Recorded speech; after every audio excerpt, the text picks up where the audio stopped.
ਸਤਿ ਸ਼੍ਰੀ ਅਕਾਲ, ਤੁਸੀਂ ਜੁੜੇ ਹੋਏ ਹੋ ਪੰਜਾਬੀ ਰੇਡੀਓ ਯੂਐਸਏ ਦੇ ਨਾਲ ਤੇ ਮੈਂ ਹਾਂ ਪ੍ਰਵੀਨ ਸ਼ਰਮਾ ਲੈ ਕੇ ਹਾਜ਼ਰ ਹਾਂ ਪ੍ਰੋਗਰਾਮ ਖਬਰ ਤੇ ਨਜ਼ਰ।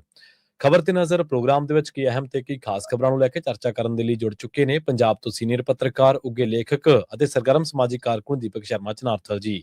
ਸ਼ਰਮਾ ਸਤਿ ਸ਼੍ਰੀ ਅਕਾਲ, ਸਵਾਗਤ ਹੈ ਜੀ ਪੰਜਾਬੀ ਰੇਡੀਓ ਯੂਐਸਏ ਤੇ। ਸਤਿ ਸ਼੍ਰੀ ਅਕਾਲ ਪ੍ਰਵੀਨ ਜੀ, ਸਾਰੇ ਦਰਸ਼ਕਾਂ ਨੂੰ ਸਰੋਤਿਆਂ ਨੂੰ ਪਿਆਰ ਭਰੀ ਸਤਿ ਸ਼੍ਰੀ ਅਕਾਲ। ਸਤਿ ਸ਼੍ਰੀ ਅਕਾਲ ਜੀ। ਪ੍ਰੋਗਰਾਮ ਦੇ ਵਿੱਚ ਅੱਗੇ ਵਧਣ ਤੋਂ ਪਹਿਲਾਂ ਧੰਨਵਾਦ ਕਰਨ ਚੱਲੀ ਸਪਾਂਸਰਸ ਦਾ ਜਿਹੜੇ ਜ਼ਰੀਆ ਬਣਦੇ ਨੇ ਇਹਨਾਂ ਪ੍ਰੋਗਰਾਮਾਂ ਨੂੰ ਤੁਹਾਡੇ ਤੱਕ ਪਹੁੰਚਾਉਣ ਦੇ ਲਈ। ਖਾਲਸਾ ਇੰਸ਼ੋਰੈਂਸ ਏਜੰਸੀ ਵਾਲੇ, ਜਿਨ੍ਹਾਂ ਤੋਂ ਤੁਸੀਂ ਹਰ ਤਰੀਕੇ ਦੀ ਇੰਸ਼ੋਰੈਂਸ ਲੈ ਸਕਦੇ ਹੋ। ਇੰਸ਼ੋਰੈਂਸ ਬਾਰੇ ਪਤਾ ਕਰਨ ਦੇ ਲਈ ਇਹਨਾਂ ਦਾ ਨੰਬਰ ਹੈ 468-272-2500।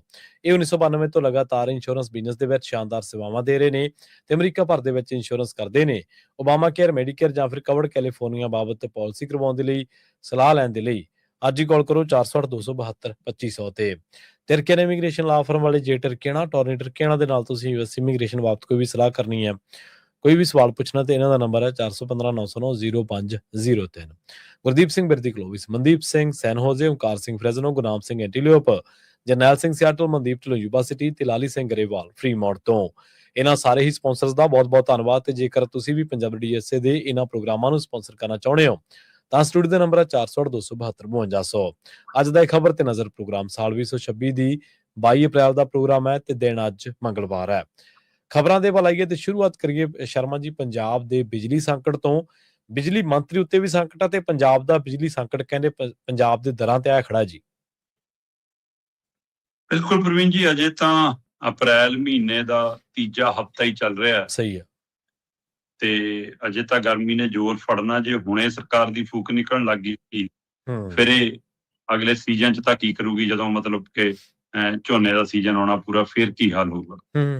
ਸਥਿਤੀ ਇਹ ਹੈ ਕਿ ਪੰਜਾਬ ਦੇ ਵਿੱਚ ਪੰਜਾਬ ਸਰਕਾਰ ਦੇ ਜਾਂ ਪਾਵਰਕਾਮ ਦੇ ਦਿਸ਼ਾ ਨਿਰਦੇਸ਼ਾਂ ਅਨੁਸਾਰ ਅਗਲੇ 5 ਦਿਨ 8-8, 10-10 ਘੰਟਿਆਂ ਦੇ ਕੱਟ ਲੱਗਣਗੇ ਜੀ। ਇਹ ਨਿਰਦੇਸ਼ ਆ ਜੀ। ਅਸੀਂ ਜੀ ਅਪਗ੍ਰੇਡ ਕਰਨੇ ਆ ਜੀ ਗ੍ਰਿਡ, ਹਾਈਟੈਕ ਕਰਨੇ ਆ ਜੀ। ਇਹ ਜੀ ਉਹਨਾਂ ਦੀ ਫਿਟਨੈਸ ਦਾ ਮਾਮਲਾ ਜੀ। ਇਹੋ ਜਿਹੇ ਆਨੇ ਬਹਾਨੇ ਜੇ ਲਾ ਕੇ ਸੁਨੇਹੇ ਭੇਜ ਦਿੱਤੇ ਗਏ। ਦੇਖੋ, ਪਿਛਲੇ ਦਿਨਾਂ 'ਚ ਕਣਕ ਦੀ ਵਾਢੀ ਦਾ ਸੀਜ਼ਨ ਸੀਗਾ ਤੇ ਜਦੋਂ ਕਣਕ ਦੀ ਵਾਢੀ ਹੁੰਦੀ ਹੈ ਤਾਂ ਅਕਸਰ ਇਸ ਗੱਲ ਦਾ ਧਿਆਨ ਰੱਖਿਆ ਜਾਂਦਾ ਕਿ ਖੇਤਾਂ ਵਾਲੀ ਬਿਜਲੀ ਨੂੰ ਕੱਟ ਰੱਖਿਆ ਜਾਵੇ ਤਾਂ ਕਿ ਕੋਈ ਚੰਗਿਆੜੀ ਨਾ ਗਿਰ ਜਾਵੇ, ਸਪਾਰਕਿੰਗ ਨਾ ਹੋ ਜਾਵੇ, ਕਿੰਨੀ ਥਾਂ ਅੱਗ ਲੱਗਣ ਦਾ ਖਤਰਾ ਆ ਜਾਂਦਾ। ਇਸ ਲਈ ਇਹ ਪਹਿਲੂ ਹੁੰਦਾ। ਉਹਦੇ ਵਿੱਚ ਨੁਕਸਾਨ ਕਿਸਾਨ ਦਾ ਤਾਂ ਹੁੰਦਾ ਹੀ ਹੁੰਦਾ ਤੇ ਬਿਜਲੀ ਵਿਭਾਗ ਲਈ ਵੀ ਇੱਕ ਮਸਲਾ ਬਣ ਜਾਂਦਾ। ਇਸ ਲਈ ਉਹਨਾਂ ਦਿਨਾਂ 'ਚ ਕੱਟ ਲੱਗਦਾ ਤੇ ਉਹਦਾ ਫਾਇਦਾ ਵੀ ਕਈ ਵਾਰ ਬਿਜਲੀ ਵਿਭਾਗ ਚੱਕ ਲੈਂਦਾ ਕਿ ਪਿੰਡਾਂ ਵਾਲੀ ਬਿਜਲੀ ਕੱਟੀ ਰੱਖਦੀ ਹੈ, ਫਿਰ ਉਹ ਸਾਰਾ ਅਸਰ ਪੈਂਦਾ ਉਹਦੇ ਤੇ। ਚਲੋ, ਦਿਨ ਤਾਂ ਕੱਟੀ ਹੋ ਗਏ।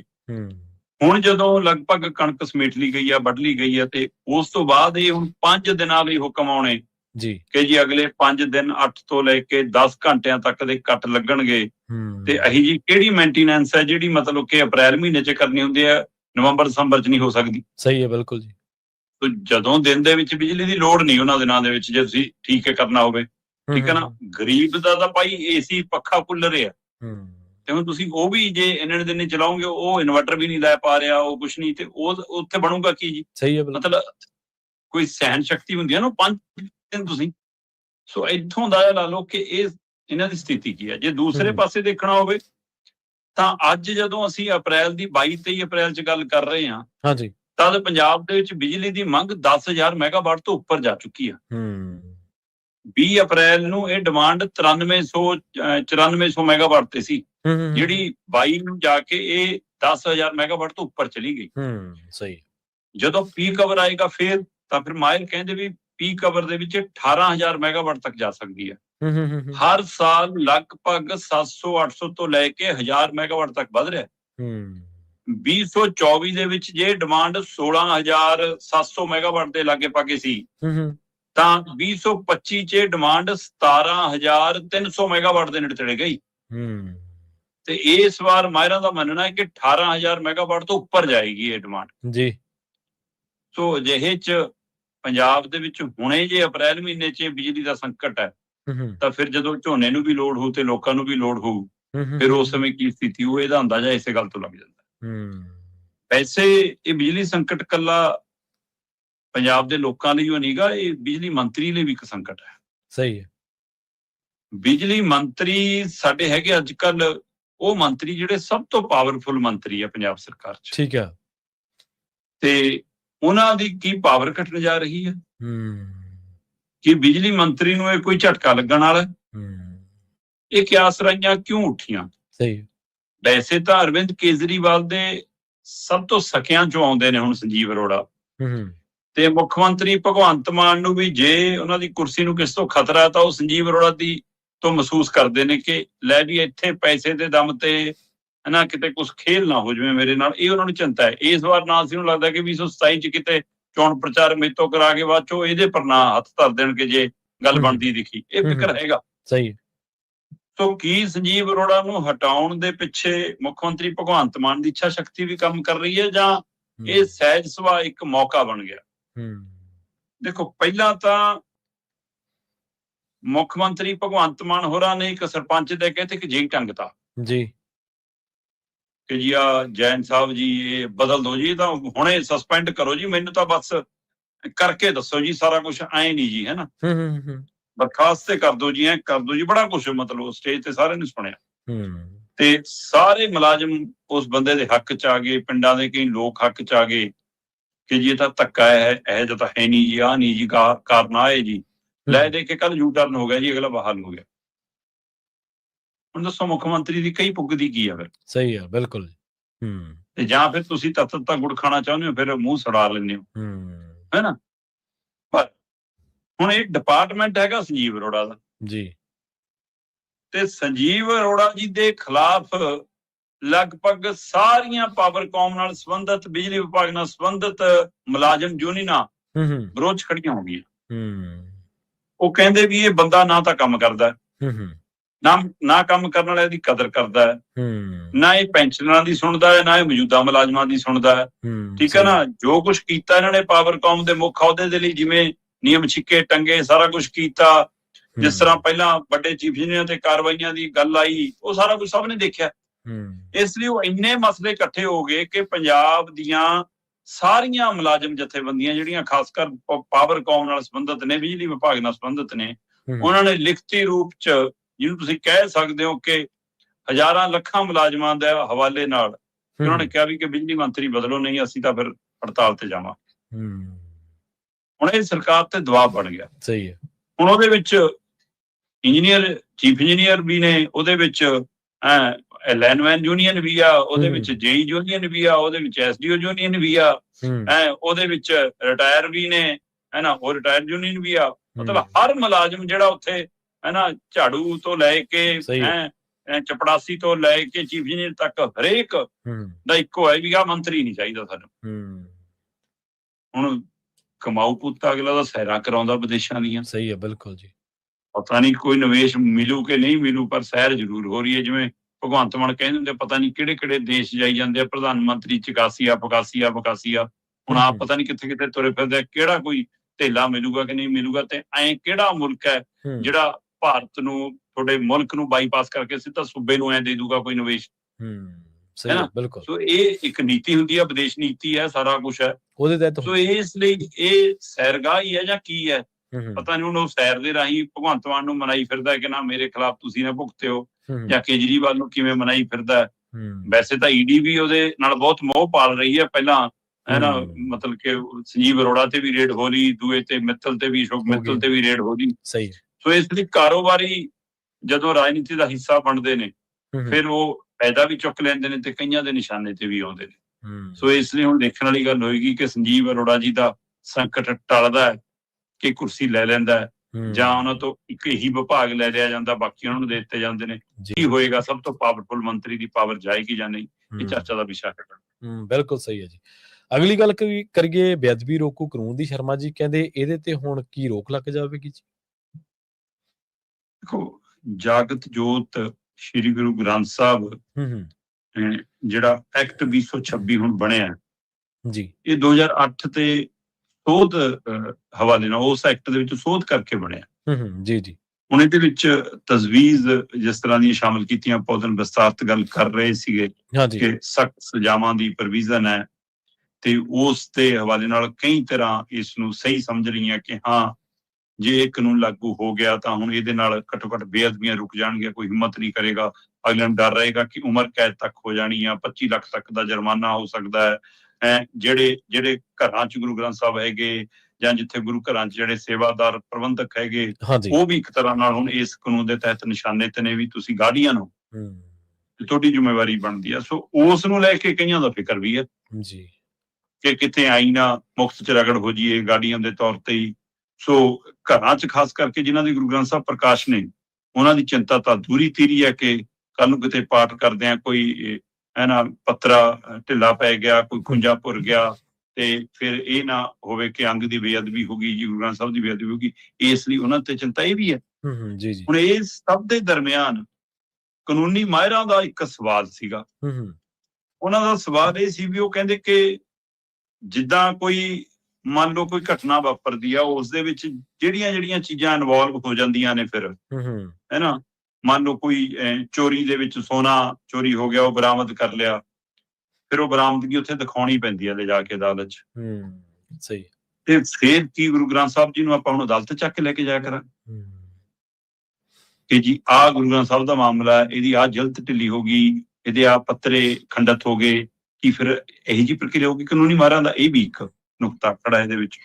ਤੇ ਬਾਕੀ ਜਿਹੜਾ ਫਿਕਰ ਕਈ ਤਰ੍ਹਾਂ ਦਾ ਹੈਗਾ ਉਹ ਹੈਗਾ ਹੀ ਆ, ਪਰ ਇਸ ਦੇ ਉੱਤੇ ਕਿਉਂਕਿ ਅਸੀਂ ਵੋਟ ਰਾਜਨੀਤੀ ਨਾਲ ਇੰਨੇ ਜੁੜ ਗਏ ਆ ਜਾਂ ਧਾਰਮਿਕ ਤੌਰ ਤੇ ਤਣਾਅ ਵਾਲੀ ਸਥਿਤੀ ਚੋਂ ਲੰਘਦੇ ਆ, ਸੋ ਨਤੀਜਾ ਖੁੱਲ ਕੇ ਕੋਈ ਵੀ ਧਿਰ ਇਹਦੇ ਉੱਤੇ ਮੰਥਨ ਕਰ ਲਈ ਵੀ ਮੈਂ ਨਹੀਂ ਕਹਿੰਦਾ ਵਿਰੋਧ ਕਰੋ, ਮੈਂ ਨਹੀਂ ਕਹਿੰਦਾ ਕਿ ਹੱਕ ਚਾਓ, ਮੈਂ ਕਹਿੰਦਾ ਕਿ ਗੰਭੀਰਤਾ ਨਾਲ ਚਰਚਾ ਗੋਸ਼ਟੀ ਜਿਹੜੀ ਸਾਨੂੰ ਗੁਰੂ ਸਾਹਿਬ ਨੇ ਦਿੱਤੀ ਹੈ ਉਸ ਦੇ ਉੱਤੇ ਤਾਂ ਹੋਣਾ ਚਾਹੀਦਾ ਸੀ ਨਾ, ਉਹ ਨਹੀਂ ਹੋਇਆ।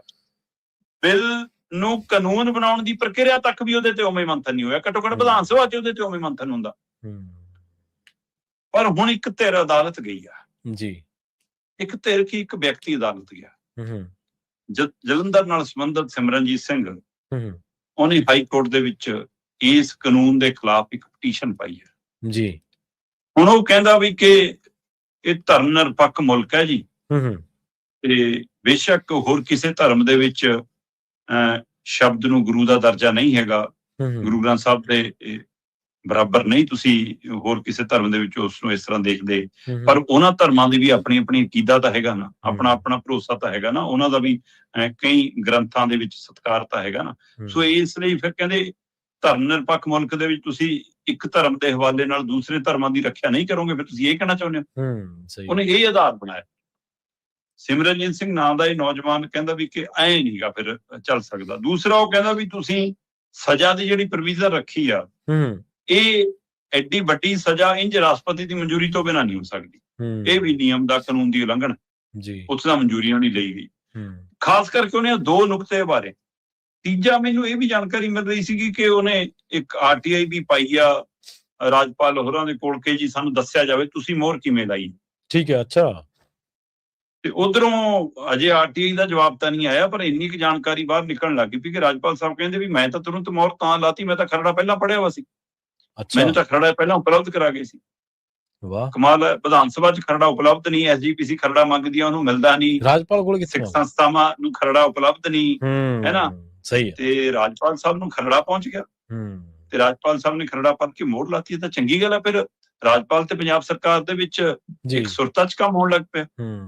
ਪਰ ਇਹ ਸੁਰਤਾ ਆਪੇ ਬਣ ਗਈ ਕਿ ਸੂਤਰਧਾਰ ਅਮਿਤ ਸ਼ਾਹ ਬਣ ਗਏ। ਸਹੀ ਹੈ। ਕਿੰਨੇ ਰੋਲ ਨਿਭਾਇਆ? ਨਾਲੇ ਵਿਧਾਨ ਸਭਾ ਤੋਂ ਪਹਿਲਾਂ ਰਾਜਪਾਲ ਕੋਲੇ ਜੇ ਆਂਦਾ, ਫਿਰ ਰਾਜਪਾਲ ਨਾਲ ਇੱਕ ਹੋ ਗਈ, ਫਿਰ ਤਾਂ ਸਰਕਾਰ ਵਿਧਾਨ ਸਭਾ ਦਾ ਤਾਂ ਗੱਲ ਹੀ ਛੱਡ ਦੇ। ਦੇਖੋ, ਇਹਦੇ ਵਿੱਚੋਂ ਦੋ ਹੀ ਚੀਜ਼ਾਂ ਨੇ ਕਿ ਜਾਂ ਤਾਂ ਬੀਜੇਪੀ ਪੰਜਾਬ ਦੇ ਵਿੱਚ ਜਿਵੇਂ ਸਿੱਖ ਭਾਈਚਾਰੇ ਨੂੰ ਨੇੜੇ ਲਾਉਣਾ ਚਾਹੁੰਦੀ ਆ, ਉਹ ਇਹ ਜਿਤਾਉਣਾ ਚਾਹੁੰਦੀ ਹੈ ਕਿ ਕਾਨੂੰਨ ਅਸੀਂ ਬਣਵਾਇਆ। ਹੁਣ ਉਹ ਇਹ ਸੁਨੇਹਾ ਇਸ ਤਰ੍ਹਾਂ ਛੱਡਣਾ ਚਾਹੁੰਦੀ ਆ ਕਿ ਤਾਂ ਕਿ ਜਿਹੜੇ ਇਹਦੇ ਹੱਕ 'ਚ ਨੇ ਉਹ ਸਾਰੇ ਆਪ ਕੋਲ ਨਾ ਚਲੇ ਜਾਣ, ਸਾਡੇ ਕੋਲ ਵੀ ਆ ਜਾਣ। ਜਾਂ ਉਹਨੂੰ ਇਹ ਲੱਗਦਾ ਕਿ ਇਸ ਕਾਨੂੰਨ ਦੇ ਹਵਾਲੇ ਨਾਲ ਸਿੱਖ ਧਰਮ ਦੇ ਵਿੱਚ ਵੱਖੋ-ਵੱਖ ਵਿਰੋਧਾਭਾਸ ਪੈਦਾ ਹੋ ਰਿਹਾ, ਵੱਖੋ-ਵੱਖ ਵੰਡ ਹੋਊਗੀ ਸਿੱਖ ਵੋਟਾਂ ਦੀ, ਇਸ ਲਈ ਜਿਹੜੀਆਂ ਵੰਡ ਹੋ ਜਾਣ ਉਹ ਵਧੀਆ, ਫਿਰ ਸਾਨੂੰ ਫਾਇਦਾ। ਸਹੀ। ਕਿਉਂ, ਕਿਹੜਾ ਨੁਕਤਾ ਇਹਦੇ ਵਿੱਚੋਂ ਇਹ ਲੱਭਣ ਦੀ ਕੋਸ਼ਿਸ਼ ਵੀ ਹੈ। ਤੇ ਦੂਸਰੇ ਪਾਸੇ ਜੀ, ਜੇ ਇੱਕ ਵਿਅਕਤੀ ਹਾਈ ਕੋਰਟ ਗਿਆ ਕਿ ਉਹ ਵਿਅਕਤੀ ਹੋ ਗਿਆ ਕਿ ਉਹਦੇ ਪਿੱਛੇ ਵੀ ਕੋਈ ਧਿਰ ਕੰਮ ਕਰ ਰਹੀ ਹੈ, ਜਾਂਚ ਦਾ ਵਿਸ਼ਾ ਤਾਂ ਇਹ ਜਿਹੜੀ ਚੀਜ਼ ਕਾਨੂੰਨ ਬਣ ਗਈ ਹੁਣ ਉਸ ਨੂੰ ਰੋਕ ਲਵਾਉਣ ਦੇ ਲਈ, ਬਦਲਾਉਣ ਦੇ ਲਈ ਜੇ ਕੋਈ ਅਦਾਲਤ ਤੱਕ ਗਿਆ, ਕਿਉਂਕਿ ਇਹ ਚਿੰਤਾਵਾਂ, ਇਹ ਖਦਸ਼ੇ ਪਹਿਲਾਂ ਵੀ ਸੀ ਕਿ ਇੰਜ ਹੋ ਸਕਦਾ। ਸੋ ਜੇ ਹੁਣ ਇਹ ਹੋ ਰਿਹਾ ਤਾਂ ਇਹ ਕਿਹਦੇ ਇਸ਼ਾਰੇ ਤੇ ਹੋ ਰਿਹਾ, ਜਾਂ ਸਹਿਜ ਸੁਭਾਅ ਸਮਝੀ ਦਾ ਆਪਣਾ ਮਨ ਕੀਤਾ ਕਿ ਨਹੀਂ ਹੋਣਾ ਚਾਹੀਦਾ, ਇਹ ਵੀ ਆਉਂਦਾ ਵਕਤ ਤੈਅ ਕਰੂਗਾ। ਪਰ ਜੇ ਰੋਕ ਲੱਗਦੀ ਹੈ ਫੇਰ ਕੀ, ਤੇ ਜੇ ਰੋਕ ਨਹੀਂ ਲੱਗਦੀ ਫੇਰ ਕੀ, ਇਹ ਦੇਖਣ ਵਾਲੀ ਗੱਲ। ਕਿਉਂਕਿ ਸਮਾਣਾ ਮੋਰਚਾ ਵਾਲਿਆਂ ਨੇ ਵੀ ਕਹਿਤਾ ਵੀ ਕਿ ਹੁਣ ਅਸੀਂ ਗੁਰੂ ਗ੍ਰੰਥ ਸਾਹਿਬ ਦਾ ਪਾਠ ਰੱਖ ਰਹੇ ਹਾਂ ਤੇ ਅਖੰਡ ਪਾਠ ਰੱਖਾਂਗੇ ਤੇ ਭੋਗ ਪਾਵਾਂਗੇ, ਉਹ ਤੋਂ ਬਾਅਦ ਮੋਰਚਾ ਫਤਿਹ ਕਰਾਂਗੇ ਅਸੀਂ। ਕਿਉਂਕਿ ਖਾਲਸਾ ਜੀ ਜਿਹੜੇ ਚੜ੍ਹੇ ਸੀ ਟਾਵਰ ਤੇ, ਉਹ ਕਹਿੰਦੇ ਵੀ ਕਿ ਮੈਨੂੰ ਕਿਹੜਾ ਸਰਕਾਰ ਚੜਾ ਕੇ ਗਈ ਸੀ ਜਿਹੜੀ ਮੈਂ ਡੀਕੂਗਾ ਕਿ ਸਰਕਾਰ ਆਵੇ। ਸੋ ਪਰ ਫਿਰ ਵੀ ਮੰਨਿਆ ਜਾ ਰਿਹਾ ਕਿ ਭੋਗ ਦੇ ਉੱਤੇ ਸਰਕਾਰ ਪਹੁੰਚ ਸਕਦੀ ਆ ਜੀ। ਸੋ ਹੁਣ ਇਸ ਲਈ ਇਹ ਵੀ ਬਹੁਤ ਕੁਛ ਹੈ ਕਿ ਉਹਦੇ ਵਿੱਚੋਂ ਵੀ ਕਈ ਲੋਕ ਰਾਜਨੀਤੀ ਦੇਖਣ ਲੱਗੇ ਨੇ ਕਿ ਉੱਥੋਂ ਵੀ ਰਾਜਨੀਤੀ ਨਵੀਂ ਜਨਮ ਹੋਊਗੀ, ਜਾਂ ਪੁਰਾਣੀ ਕਿਸੇ ਰਾਜਨੀਤਿਕ ਧਿਰ ਦੇ ਨਾਲ ਰਲੇਵਾਂ ਹੋਊਗਾ, ਜਾਂ ਉੱਥੇ ਵੀ ਕੁਛ ਵੰਡ ਪੈਣ ਦਾ ਸਵਾਲ ਖੜਾ ਹੋ ਗਿਆ। ਕਈ ਤਰ੍ਹਾਂ ਦੇ ਨੁਕਤੇ ਉਹਦੇ ਨਾਲ ਵੀ ਜੁੜ ਗਏ ਜੀ। ਸੋ ਪਰ ਮਤਲਬ ਇੱਕ ਧਿਰ ਦਾ ਮੰਨਣਾ ਇਹ ਹੈ ਕਿ ਸਮਾਣਾ ਮੋਰਚਾ ਦੇ ਕਾਰਨ ਹੀ ਇਹ ਗੱਲ ਫਤਿਹ ਹੋਈ।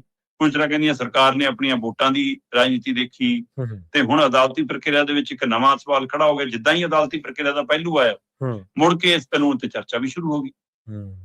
ਸੋ ਇਸ ਲਈ ਹੁਣ ਜਿਹੜਾ ਮੰਥਨ ਪਹਿਲਾਂ ਨਹੀਂ ਹੋ ਪਾਇਆ, ਕਿ ਹੁਣ ਉਹ ਮੰਥਨ ਹੋਏਗਾ ਜੀ। ਸਹੀ ਹੈ।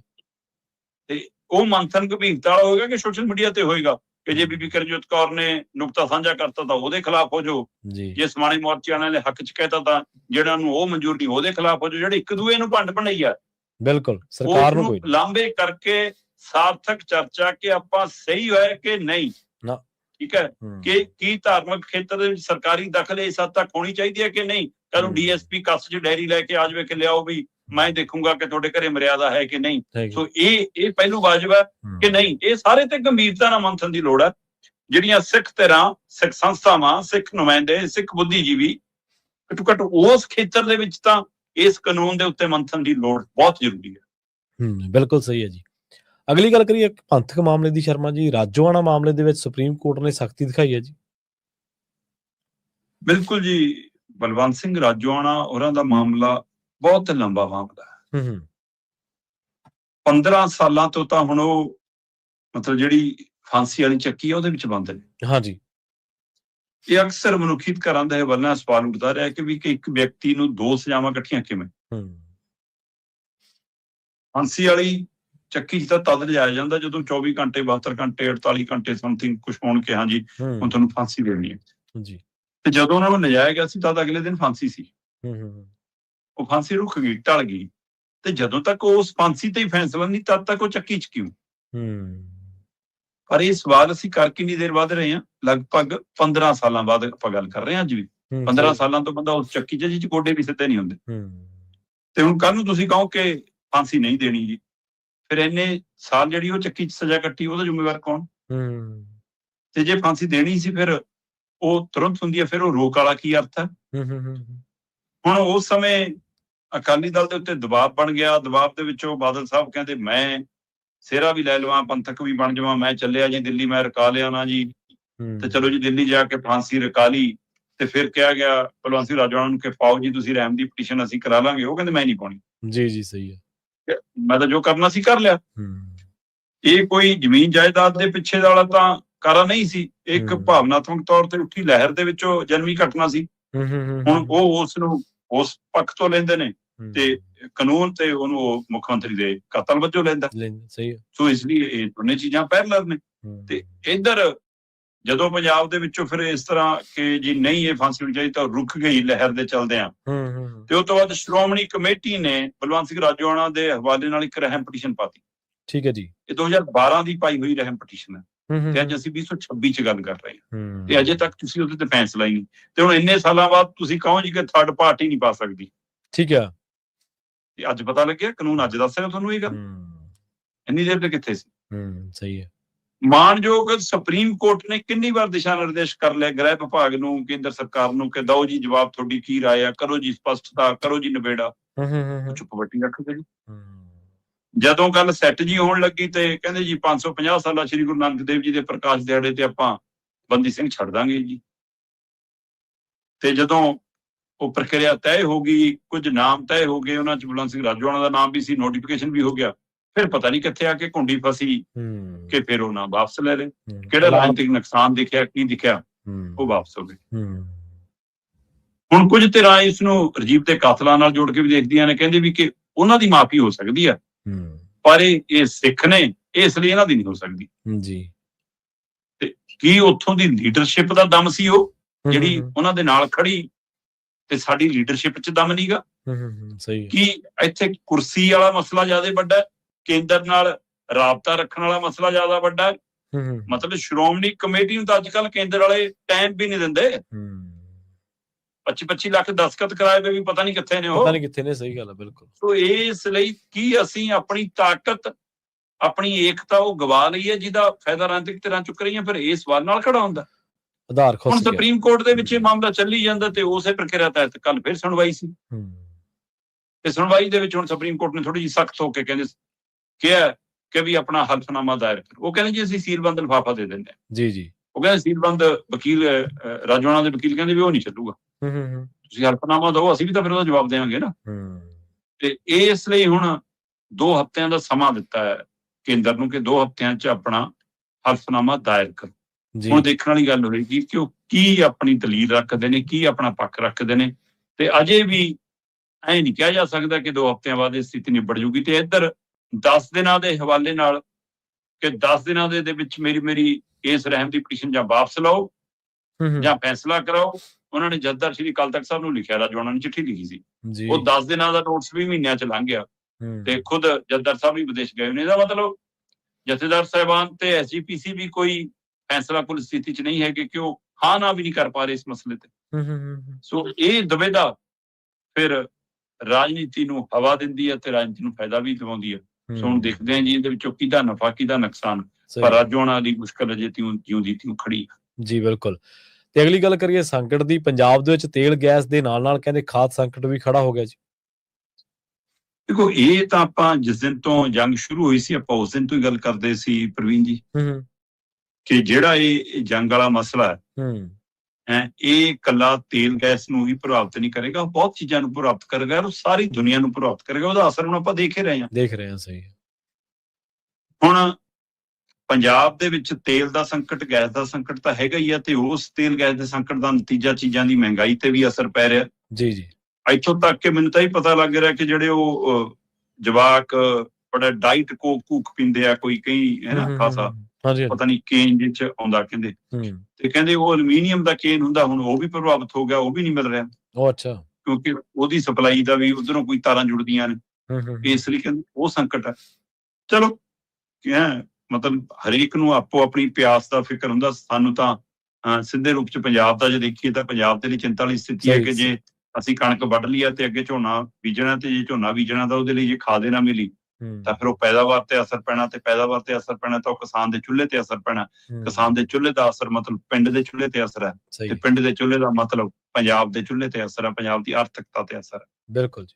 ਸਥਿਤੀ ਇਹ ਹੈ ਕਿ ਪੰਜਾਬ ਦੇ ਵਿੱਚ ਇਸ ਵਾਰ 16 ਲੱਖ ਮੀਟ੍ਰਿਕ ਟਨ ਸਾਨੂੰ ਖਾਦ ਦੀ ਯੂਰੀਆ ਦੀ ਲੋੜ ਹੈ ਜੀ।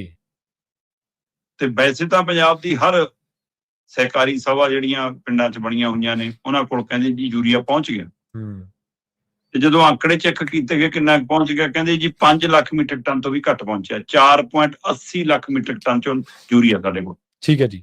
ਚਾਹੀਦਾ ਸਾਨੂੰ 16 lakh metric ton, 11 lakh metric ton ਤੋਂ ਵੱਧ ਕਮੀ ਕਿਵੇਂ ਪੂਰੀ ਕਰੋਗੇ ਜੀ? ਕਿਵੇਂ ਪਾੜਾ ਪੂਰਾ ਕਰੋਗੇ? ਸਹੀ। ਇਹ ਅਜੇ ਮੈਂ ਸਿਰਫ ਪੰਜਾਬ ਦੀ ਗੱਲ ਕਰ ਰਿਹਾ, ਹਰਿਆਣਾ ਵੀ ਹੈ, ਰਾਜਸਥਾਨ ਵੀ ਹੈ, ਯੂਪੀ ਵੀ ਹੈ, ਮਹਾਰਾਸ਼ਟਰ ਵੀ ਹੈ, ਹੋਰ ਸੂਬੇ ਵੀ ਹੈ। ਸਹੀ ਹੈ। ਖੇਤੀ ਤਾਂ ਪੂਰੇ ਮੁਲਕ, ਸਾਡਾ ਖੇਤੀ ਆਧਾਰਿਤ ਮੁਲਕ ਹੈ, ਕਿਤੇ ਘੱਟ ਕਿਤੇ ਵੱਧ, ਇਹ ਵੱਖਰਾ ਸਵਾਲ ਹੈ।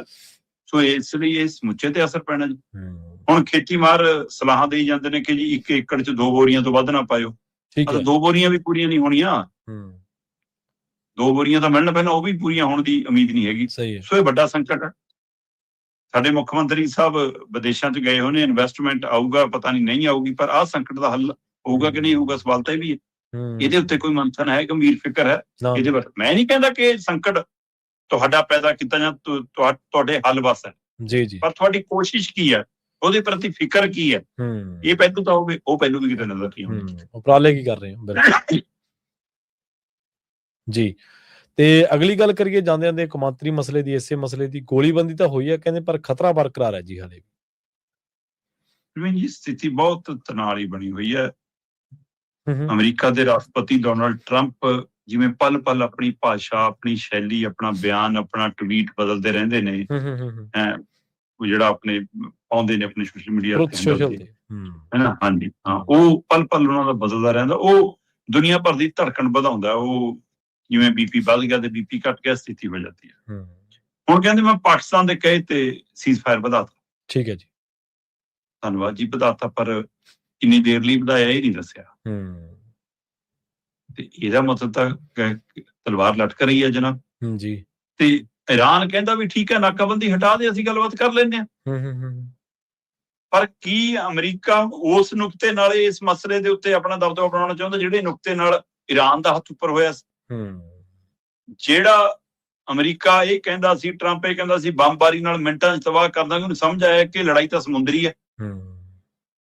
ਇਸ ਲਈ ਉਹਨੇ ਹੁਣ ਜਿਹੜਾ ਹਾਰਮੁਜ਼ ਪਹਿਲਾਂ ਇਰਾਨ ਨੇ ਰੋਕਿਆ ਸੀ, ਉਹਨੂੰ ਹੁਣ ਅਮਰੀਕਾ ਰੋਕ ਕੇ ਬੈਠਾ ਮੂਹਰੇ ਆ ਕੇ। ਜੀ। ਤੇ ਉਹਦਾ ਅਸਰ ਹੀ ਹੈ ਕਿ ਹੁਣ ਹਾਰਮੁਜ਼ ਪੂਰੀ ਤਰ੍ਹਾਂ ਬੰਦ ਆ ਤੇ ਦੁਨੀਆ ਦੇ 30 ਮੁਲਕ ਸਿਰ ਜੋੜ ਕੇ ਬੈਠ ਰਹੇ ਨੇ ਕਿ ਆਪਾਂ ਕੋਈ ਹੱਲ ਕਰੀਏ। ਕਿਉਂਕਿ ਅਸਰ ਤਾਂ ਸਮੁੱਚੀ ਦੁਨੀਆ ਤੇ ਪੈ ਰਿਹਾ ਨਾ। ਜੀ ਸਹੀ ਹੈ, ਬਿਲਕੁਲ। ਤੇ ਇਸ ਸਭ ਦੇ ਦਰਮਿਆਨ ਮਤਲਬ ਕਿ ਨਾ ਇਰਾਨ ਪਿੱਛੇ ਹਟਣ ਲਈ ਤਿਆਰ ਹੈ, ਉਹ ਕਹਿੰਦਾ ਹਾਰਮੁਜ਼ ਸਾਡਾ, ਅਸੀਂ ਤਾਂ ਨਹੀਂ ਛੱਡਦੇ, ਪਹਿਲਾਂ ਤੁਸੀਂ ਆਪਣਾ ਬੋਰੀ ਬਿਸਤਰਾ ਬੰਨੋ, ਫਿਰ ਆਪਾਂ ਗੱਲ ਕਰਾਂਗੇ। ਤੇ ਉਧਰ ਅਮਰੀਕਾ ਕਹਿੰਦਾ ਕਿੰਨਾ ਪਹਿਲਾਂ ਸਮਝੌਤਾ ਕਰੋ, ਫਿਰ ਗੱਲ ਕਰਾਂਗੇ ਅੱਗੇ। ਸੋ ਇਸ ਲਈ ਜਿਹੜੀ ਇਹ ਧਮਕਾਉਣ ਦੀ ਨੀਤੀ ਹੈ ਤੇ ਡਰਾਉਣ ਦੀ ਨੀਤੀ ਹੈ, ਉਸ ਦੇ ਵਿੱਚ ਸਮਝੌਤੇ ਦੀਆਂ ਸੰਭਾਵਨਾਵਾਂ ਬਹੁਤ ਘਟ ਜਾਂਦੀਆਂ। ਸਹੀ ਗੱਲ, ਬਿਲਕੁਲ। ਤੇ ਹੁਣ ਪਾਕਿਸਤਾਨ ਦੇ ਉੱਤੇ ਵੀ ਲਗਾਤਾਰ ਦਬਾਅ ਬਣਦਾ ਜਾ ਰਿਹਾ ਕਿ ਉਹਦੇ ਲਈ ਵੀ ਇਹ ਫੇਲੀਅਰ ਫਿਰ ਉਹਨੂੰ ਵਿਸ਼ਵ ਪੱਧਰ ਤੇ ਬਹੁਤ ਪਿੱਛੇ ਲੈ ਕੇ ਜਾਊਗਾ। ਉਹ ਜਿੰਨਾ ਲਾਣੇਦਾਰ ਬਣ ਕੇ ਮੂਹਰੇ ਭੱਜਿਆ ਫਿਰਦਾ ਸੀ, ਉਹਦੇ ਲਈ ਵੀ ਮੁਸ਼ਕਲ ਖੜੀ ਹੋ ਰਹੀ ਹੈ। ਤੇ ਇਸ ਸਥਿਤੀ ਦੇ ਵਿੱਚ ਹੁਣ ਦੇਖਣ ਵਾਲੀ ਗੱਲ ਹੋਏਗੀ ਕਿ ਜੰਗ ਟਲੇ, ਇਹ ਚੰਗੀ ਗੱਲ ਹੈ, ਪਰ ਜੇ ਇਹ ਖਤਰੇ ਦੇ ਬੱਦਲ ਮੰਡਰਾਉਂਦੇ ਰਹੇ ਤਾਂ ਇਹ ਬਹੁਤ ਦੂਰ ਤੱਕ ਅਸਰ ਪਾਉਣਗੇ। ਜਿਵੇਂ ਆਪਾਂ ਗੱਲ ਕਰ ਰਹੇ ਹਾਂ ਤੇਲ ਗੈਸ ਤੋਂ, ਹੁਣ ਖਾਦ ਤੇ ਆ ਗਿਆ, ਹੋਰ ਚੀਜ਼ਾਂ ਤੇ ਆ ਗਿਆ, ਓਵਰਆਲ ਮਹਿੰਗਾਈ ਤੇ ਆਉਣਾ। ਸੋ ਉਹਦੇ ਚਿੰਤਾ ਦੇ ਵਿੱਚੋਂ ਦੁਨੀਆ ਲੰਘ ਰਹੀ ਹੈ। 30 ਮੁਲਕਾਂ ਨੇ ਹਾਰਮੁਜ਼ ਖੁਲਾਉਣ ਦੇ ਲਈ ਆਪਣੇ ਪੱਧਰ ਤੇ ਬੈਠਕਾਂ ਦਾ ਦੌਰ ਵਿੱਢਿਆ ਤੇ ਟਰੰਪ ਇੱਕ ਪਾਸੇ ਦਬਾਅ 'ਚ ਨੇ, ਦੂਏ ਪਾਸੇ ਉਹ ਇਹ ਦਿਖਾਉਣ ਦੀ ਕੋਸ਼ਿਸ਼ ਕਰਦੇ ਨੇ ਕਿ ਆਰਥਿਕ ਤੌਰ ਤੇ ਹੁਣ ਇਰਾਨ ਬਹੁਤ ਟੁੱਟ ਗਿਆ। ਬਿਲਕੁਲ ਨੁਕਸਾਨ ਸਾਰਿਆਂ ਦਾ ਹੀ ਬਹੁਤ ਵੱਡਾ ਹੋਇਆ। ਤੇ ਪਰ ਉਹਦੇ ਵਿੱਚੋਂ ਹੁਣ ਦੇਖਣ ਵਾਲੀ ਗੱਲ ਹੋਏਗੀ ਕਿ ਕੀ ਇਹ ਪੱਕਾ ਸੀਜ਼ਫਾਇਰ ਹੋ ਜਾਂਦਾ ਹੈ, ਕਿਉਂਕਿ ਅਜੇ ਵੀ ਉਮੀਦ ਹੈ ਕਿ ਗੱਲਬਾਤ ਹੋ ਸਕਦੀ ਹੈ। ਹਾਂਜੀ, ਬਿਲਕੁਲ। ਉਮੀਦਾਂ ਤਾਂ ਦੇਖੋ ਰੱਖਣੀਆਂ ਚਾਹੀਦੀਆਂ, ਰੱਖਣੀਆਂ ਪੈਂਦੀਆਂ ਵੀ ਹੈ। ਜੰਗ ਤਾਂ ਹਮੇਸ਼ਾ ਕਦੇ ਮੈਦਾਨ 'ਚ ਤਾਂ ਖਤਮ ਹੋਈ ਨਹੀਂ, ਜੰਗ ਤਾਂ ਟੇਬਲ ਤੇ ਆ ਕੇ ਖਤਮ ਹੋਈ ਹੈ ਹਮੇਸ਼ਾ, ਜਦੋਂ ਵੀ ਹੋਈ ਹੈ। ਚਾਹੇ ਕੋਈ ਵੀ ਜੰਗ ਤੁਸੀਂ ਰੱਖ ਲਓ, ਚਾਹੇ ਕੋਈ ਰਿਆਸਤਾਂ ਦੀ ਜੰਗ ਹੈ, ਚਾਹੇ ਵਰਲਡ ਵਾਰ ਫਸਟ ਹੈ, ਚਾਹੇ 2 ਹੈ, ਜਿੰਨੀਆਂ ਵੀ ਹੋਈਆਂ ਨੇ। ਸੋ ਉਮੀਦ ਇਹੀ ਹੈ ਕਿ ਚਲੋ ਸ਼ਾਂਤੀ ਹੋਵੇ ਤੇ ਦੁਨੀਆ ਦਾ ਜਿਹੜਾ, ਕਿਉਂਕਿ ਸਪਲਾਈ ਚੇਨ ਬਹੁਤ ਵੱਡੇ ਪੱਧਰ ਤੇ ਪ੍ਰਭਾਵਿਤ ਹੋ ਰਹੀ ਹੈ ਇਸ ਟਾਈਮ ਦੁਨੀਆ ਭਰ ਦੇ ਵਿੱਚ। ਜਿਵੇਂ ਆਪਾਂ ਦੇਖਿਆ ਸੀ ਰੂਸ ਯੂਕਰੇਨ ਜੰਗ ਤੋਂ ਬਾਅਦ ਸ਼ਰਮਾ ਜੀ, ਇੱਕ ਦੁਨੀਆ ਭਰ ਦੇ ਵਿੱਚ ਇੱਕ ਨਵੀਂ ਤਰ੍ਹਾਂ ਦਾ ਆਯਾਤ ਨਿਰਯਾਤ ਜਿਹੜਾ ਬਣਦਾ ਦਿਖਾਈ ਦਿੰਦਾ ਸੀ। ਯੂਰਪ ਦੀ ਲੈਣ ਦੇਣ ਨੇ, ਹੋਰ ਚੀਜ਼ਾਂ ਨੇ, ਤਾਂ ਉਹ ਠੀਕ ਉਸੇ ਤਰੀਕੇ ਨਾਲ ਉਸ ਤੋਂ ਵੀ ਵੱਡੇ ਸੰਕਟ ਦੇ ਰੂਪ ਦੇ ਵਿੱਚ ਆਪਾਂ ਇਸ ਤਣਾਅ ਨੂੰ ਦੇਖ ਸਕਦੇ ਹਾਂ। ਬਹੁਤ ਧੰਨਵਾਦ ਸ਼ਰਮਾ ਜੀ ਇਹਨਾਂ ਖਾਸ ਖਬਰਾਂ ਤੇ ਖਾਸ ਜਾਣਕਾਰੀਆਂ ਦੇ ਲਈ। ਸਤਿ ਸ੍ਰੀ ਅਕਾਲ ਜੀ। ਜੀ, ਪ੍ਰੋਗਰਾਮ ਖਬਰ ਤੇ ਨਜ਼ਰ ਦੇ ਵਿੱਚ ਆਪਣੇ ਨਾਲ ਜੁੜੇ ਸਨ ਪੰਜਾਬ ਤੋਂ ਸੀਨੀਅਰ ਪੱਤਰਕਾਰ ਉੱਘੇ ਲੇਖਕ ਦੀਪਕ ਸ਼ਰਮਾ ਜਨਾਰਥਲ ਜੀ, ਜਿਨ੍ਹਾਂ ਦੇ ਨਾਲ ਆਪਾਂ ਕਈ ਅਹਿਮ ਤੇ ਕਈ ਖਾਸ ਖਬਰਾਂ ਨੂੰ ਲੈ ਕੇ ਚਰਚਾ ਕੀਤੀ ਹੈ। ਤੁਹਾਡਾ ਸਾਰਿਆਂ ਦਾ ਬਹੁਤ ਧੰਨਵਾਦ। ਇਸੇ ਤਰ੍ਹਾਂ ਜੁੜੇ ਰਹੋ ਪੰਜਾਬੀ ਰੇਡੀਓ